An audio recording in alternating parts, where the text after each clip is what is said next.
2023년 5월 11일 법무법인 한중 국제법무팀입니다. 오늘 해외 진출 관련해서 이제 캐나다를 문의하셨던 그런 사례들, 법인 설립을 하거나 이제 사업체가 진출하는 그런 사례들을 좀 소개를 시켜 드리려고 합니다. 그래서 이제 압도적으로 가장 해외 진출에 관심이 많은 국가는 이제 미국이겠죠. 미국을 많이 알아보시고 이제 최근에 이제 동남아시아 쪽 이제 베트남이나 아니면 싱가포르, 말레이시아 쪽 알아보시는 이제 기업들이 많이 있으신데 이 캐나다 같은 경우는 이제 북미권 나라다 보니까 이제 캐나다, 멕시코, 미국 이렇게 세 국가가 이제 연결돼서 이제 진행을 하는 경우들이 많습니다. 이제 멕시코 같은 경우는 이제 우리 뭐 부품 회사, 제조 공장을 만들 때 아무래도 인력이 조금 저렴하다 보니까 미국에서 주로 이제 물류를 진행을 하면서 제조 공장은 멕시코에 두려고 하는 그런 부품 회사가 있어요. 저희 국제법무팀 자문사인데 그런 경우가 있는 반면에 캐나다 같은 경우는 학생 때 캐나다로 유학을 많이들 가시잖아요. 이제 미국만큼 이제 캐나다로 유학을 많이 안전하다는 이제 그런 인식도 있고 또 이제 비자에 대한 또 장점들이 있습니다. 캐나다는 이제 학생 비자를 받으면 부모들이 동반해서 갈 수 있는 반면에 이제 미국은 그렇게 못하죠. 그래서 캐나다로 유학을 그렇게 결정하시는 분들이 있는데 어쨌든 그렇게 캐나다에 유학했던 경험을 이제 2 년을 살려서 캐나다에서 계속 사업을 이제 도모를 하시는 그런 이제 사업자들이 꽤 있습니다. 그래서 캐나다 같은 경우에 알아보실 때 진행을 하고 요즘에 이제 데이터에 대한 이제 데이터 사이언스나 빅데이터 관련된 사업체들을 캐나다에 이제 설립을 해서 미국과 연계한 그런 이제 조인트 벤처 형식의 사업체들이 꽤 많이 등장을 하는 것 같더라고요. 구글이나 마이크로소프트랑 이제 연결해서 진행하는 캐나다 법인들도 많이 등장을 하고 있고 그래서 이제 캐나다 같은 경우는 거기에 이제 협력업체나 연결업체 뭐 이제 계열사들이 이제 있는데 거기에 이제 한국 업체가 끼어 있다 보면 이제 해외 진출을 하는 경우들이 있을 거예요. 그래서 캐나다 같은 경우를 조금 자세히 알아보는 시간을 갖겠습니다. 캐나다 법인 설립 형태는 이제 연방 법인과 주 법인으로 나눌 수밖에 없습니다. 이제 연방 법인은 아예 이제 캐나다 전체 국가 내에서 이제 모든 주에서 기업 활동을 할 거다라고 이제 표방을 하는 경우가 가장 일반적이기도 합니다. 연방 법인을 보통 이제 많이 세우죠. 그래서 매년 이제 annual return 그러니까 세금 보고죠. 세금 보고를 연방에 보고를 하는 그런 시스템이고 당연한 거죠. 이제 우리나라도 만약에 국세청에 세금 보고를 안 하면 이제 뭐 예를 들어 경기도에 있든 충청북도에 있든 문제가 되잖아요. 그러니까 이제 연방 세금을 국세청에 내는 이제 보고 의무가 있다라는 거. 그리고 사업 활동을 희망하는 주마다 별도의 등록 절차를 거쳐서 라이센스를 취득해야 됩니다. 이게 결국은 연방 법인이지만 사업 활동을 하는 주에는 라이센스를 각각 신청을 해야 되는 그런 부분이기 때문에 비용 측면에서 하나의 주에서만 활동을 하는 그런 부분들보다 당연히 비용적인 면에서 부담이 될 수 있겠죠.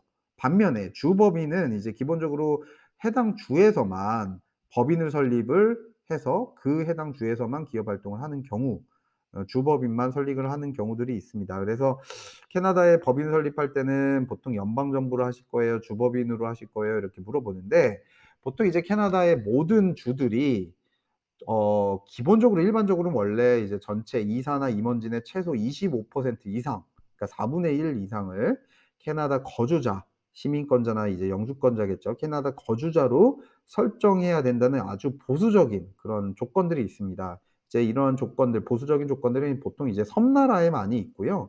뭐 예를 들어서 뭐 사이판 같은 경우 뭐 아니면 필리핀 뭐 이런 이제 뭐 싱가포르, 말레이시아 이런 이제 이런 국가들이 보수적인 형태로 법인 설립할 때 이제 현지에 있는 인원들을 최소한 몇 명을 이제 몇 퍼센트 이상 지분을 확보를 하게끔 해 줘라라는 식으로 좀 보수적으로 다가오는 경우가 있습니다. 필리핀도 이제 대표적이죠. 필리핀 같은 경우가 이제 법인 설립할 때 꼭 현지에 인원들을 이제 구성원으로 넣어야 되는 그런 상황들인데 그렇게 이제 캐나다도 일반적으로 그렇게 되어 있는데 최근에 이제 그러한 조건이 해제가 된 주들이 있습니다. 그런 주들은 이제 아무래도 자유 경쟁 체제 속에서 이제 글로벌 경쟁 속에서 아무래도 이제 외국인들한테 좀 오픈을 하고 개방적인 이제 주들이겠죠.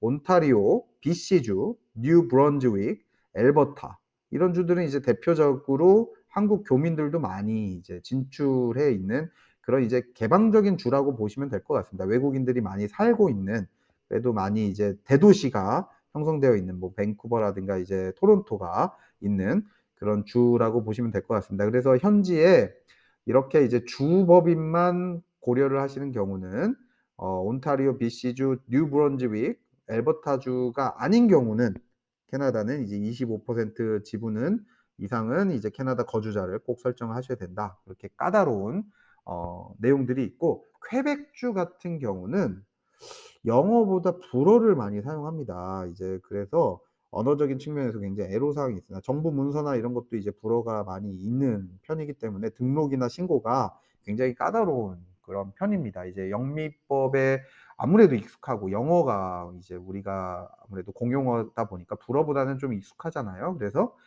퀘벡주 같은 경우는 불어를 좀 이제 활용을 하는 그런 내용들이 있다라는 걸 참고하시면 좋을 것 같습니다. 그래서 다 정리하면 연방법인은 페더럴 코퍼레이션은 이제 화면에 나와 있듯이 이제 캐나다 내 모든 주에서 기업 활동이 가능하고 뭐 상호 이제 주끼리 이제 보호가 가능한 그런 게 하나의 기업인 거죠. 그래서 매년 이제 애뉴얼 리턴이라고 하는 이제 텍스 보고를 하는 그런 이제 텍스 보고뿐만 아니라 이제 애뉴얼 리포트 미국으로 보면 애뉴얼 리포트고 이제 여기는 애뉴얼 리턴 이제 연례 보고서 같은 겁니다. 연례 보고서를 작성해서 보고를 해야 되는 그런 상황이고요. 사업 활동 희망하는 주마다 별도의 등록 절차, 라이센스를 취득해야 됩니다. 이제 퀘벡주에서 이제 활동을 한다 그럼 퀘벡주에 있는 해당되는 라이센스를 신청하고 뭐 BC주에서 해야 또 활동을 한다 그럼 BC주의 라이센스 취득해야 되는 그런 내용이라 주 법인보다 부담이 될 수 있다라는 거.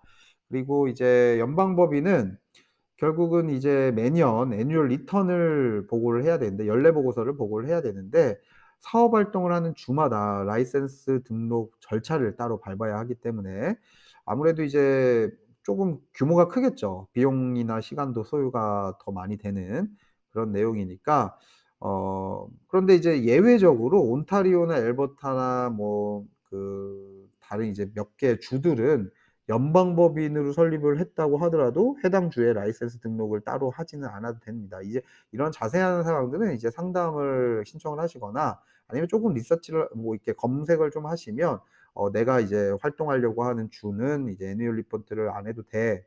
아니면 해야 돼."라는 식으로 이제 바로 답이 나옵니다. 그래서 이제 참고하시고요.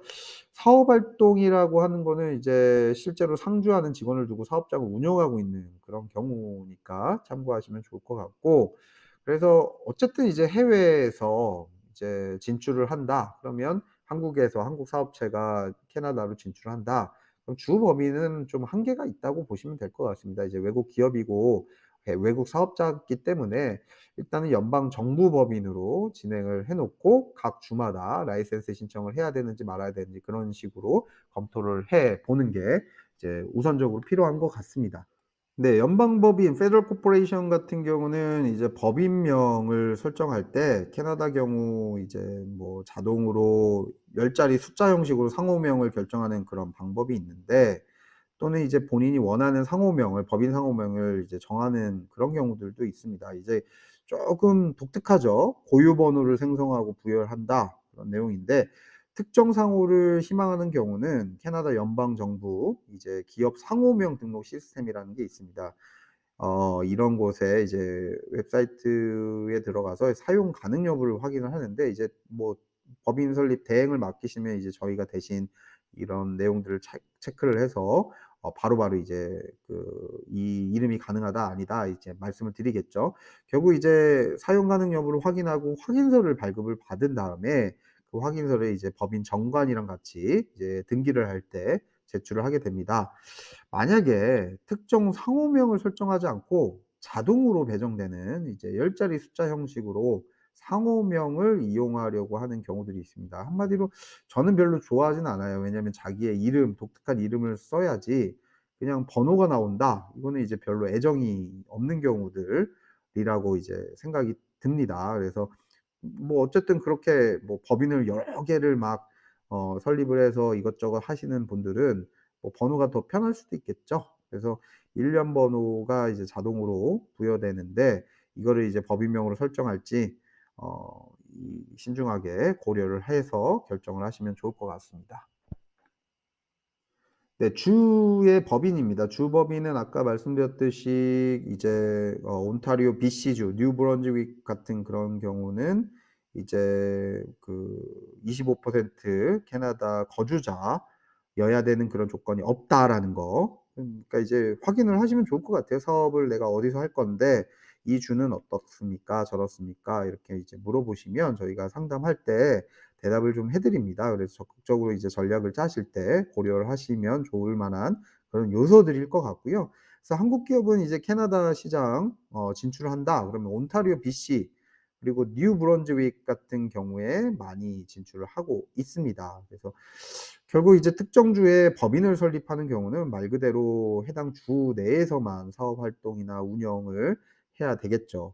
그런데 이제 그 주 외에 다른 주에서 또 활동을 하려고 한다 그러면 주의 라이센스를 또 등록하는 그런 뭐 엑스트라한 그런 라이센스가 있는데 그런 절차들을 따로 진행을 해야 되는 불편함이 있습니다. 그래서 꼭 법인을 설립할 때 주법인을 하는 게 좋을지 연방으로 이제 아예 진행을 하는 게 좋을지 고민을 좀 해 보시면 좋을 것 같습니다. 주법인 설립할 때 이제 법인명을 설정을 하는데 주법인 설립하는 것도 이제 기본적으로 기업 상호명 등록 시스템에서 이제 정하게 되고 연방 정부 법인 아까 설명드렸던 것처럼 특정 상호를 희망을 하는 경우는 이제 중복 여부를 확인하고 사용 허가증을 발급받아서 이제 진행이 가능합니다. 근데 일련 번호를 받는 경우 그런 경우도 똑같이 가능하고요. 결국 이제 캐 특정 상호 희망할 때는 이제 그 확인서를 받아서 법인 정관이랑 같이 제출을 해서 등기를 꼭 하셔야 된다라는 점.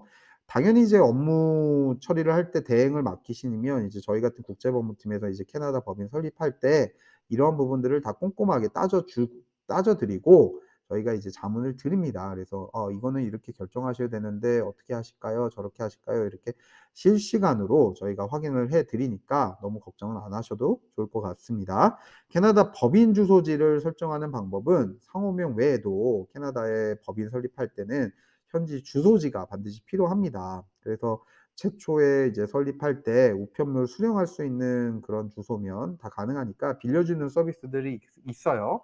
주소를 빌려주는 서비스는 이제 저희 국제법무팀에서도 진행을 하고 있으니 언제든지 이제 그런 부분들이 필요하시면 문의를 주시면 좋을 것 같습니다. 네. 아까 말씀드렸듯이 이제 캐나다로 해외 진출을 하는 경우 이제 법인 설립이나 세무 회계, 주재원 파견을 하는 경우들 그런 경우 이제 저희가 상담을 해 보니 예전에 유학을 하셨던 분들 아니면 아이의 유학을 위해서 캐나다에 진출을 하게 됐거나 뭐 예전에 하시려고 이제 준비를 하셨던 분들 그런 분들이 이제 압도적으로 많은 것 같고요. 아니면 이제 최근에는 챗GPT라든가 아니면 이제 빅데이터 아니면 그 데이터에 대한 이제 시스템을 구축하는 그런 프로그램들을 구축하는 그런 이제 업체들이 캐나다 이제 미국과 가까운 경계선 안에 이제 국경 근처에 뭐 밴쿠버나 이제 토론토 같은 그런 이제 도시 쪽으로 많이 이제 캐나다 법인 설립을 진행하는 그런 경우들이 있습니다. 그래서 그런 부분들이 필요하시면 국제법무팀으로 의뢰를 주셔서 캐나다 법인 설립에 대해서 이제 자세하게 상담을 받아보시고 여러 가지 이제 기업 진출의 어떤 그 모색을 같이 하시면 좋을 것 같습니다. 이상으로 이제 캐나다 해외 진출 관련된 기업의 해외 진출 관련된 이제 캐나다 관련된 내용들 법인 설립을 어떻게 하는지 등등을 이제 알아보는 시간을 가졌습니다. 감사합니다.